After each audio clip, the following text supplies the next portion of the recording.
সর্বসাধারণের জিয়ারতের জন্য উন্মুক্ত করে দেওয়া হয়েছে বিএনপির চেয়ারপারসন বেগম খালেদা জিয়ার সমাধিস্থল। খুলে দেওয়ার পর মানুষের ঢল নামে জিয়া উদ্যানে।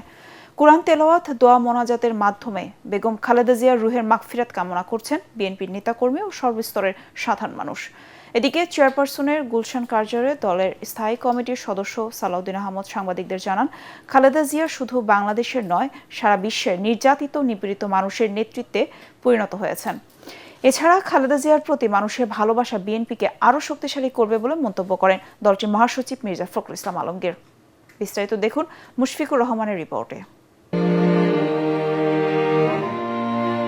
লাখো মানুষের শ্রদ্ধা, অশ্রুসিক্ত প্রার্থনা আর ভালোবাসা নিয়ে চিরনিদ্রায় শায়িত মহিয়সী নেত্রী বেগম খালেদা জিয়া। রাত পেরিয়ে ভোর, অধীর আগ্রহে অপেক্ষায় ছিল সাধারণ মানুষ আপসহীন নেত্রীর কবর জিয়ারত করতে।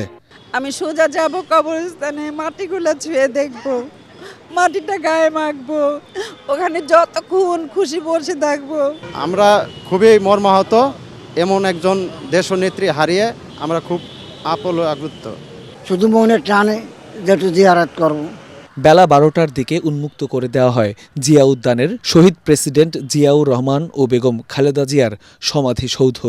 ঢল নামে বিএনপি নেতাকর্মী সহ সর্বস্তরের মানুষের। আমি ব্যক্তিগতভাবে আজকে আমার আবেগ থেকে, আমার অনুভূতি থেকে আমার নেত্রী এবং আমার নেতার কবর জিয়ারত করার জন্য আমার মন চাইছে।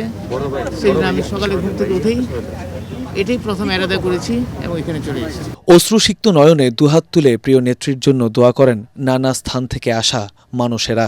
দিনব্যাপী চলে পবিত্র কুরআন তেলাওয়াত।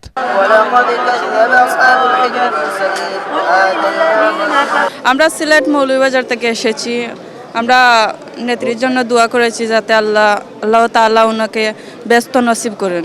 কষ্ট লাগছে এই দুনিয়া ছেড়ে চলে গেলে, এত ই করে এত হরান পেরাশন হইয়া আইসা, তাও স্বামীর কবরের কাছে আইসা আল্লাহ নিকট নিকল। হ্যাঁ, আমার খুব খারাপ লেগেছিল। আমি নেত্রীর জন্য দোয়া করলাম তিনি যাতে জান্নাতবাসী হোক। তিনি যদি বেঁচে থাকতেন আমাদের দেশে হয়তো অনেক উন্নতি হতো।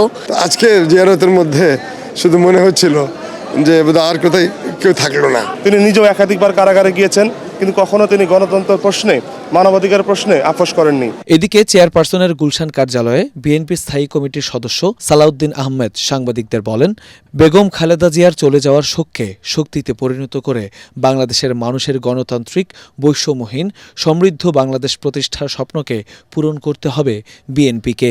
আমরা তার শোককে, শক্তিকে জাতি বিনির্মাণের জন্য ব্যবহার করতে চাই, নির্বাচনের জন্য নয়।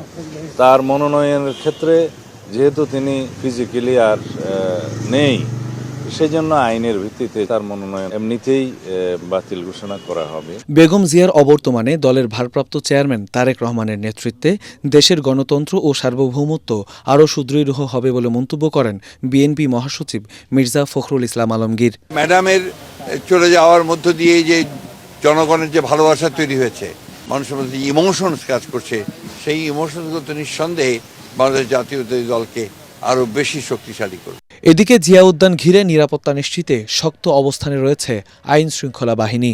একজন নেত্রীর চলে যাওয়া, যিনি বলতেন এই দেশের মাটি ও মানুষ ছাড়া তার অন্য কোনো ঠিকানা নেই, সেই দেশের মাটিতেই আজ চিরনিদ্রায় শায়িত বিএনপি চেয়ারপারসন বেগম খালেদা জিয়া।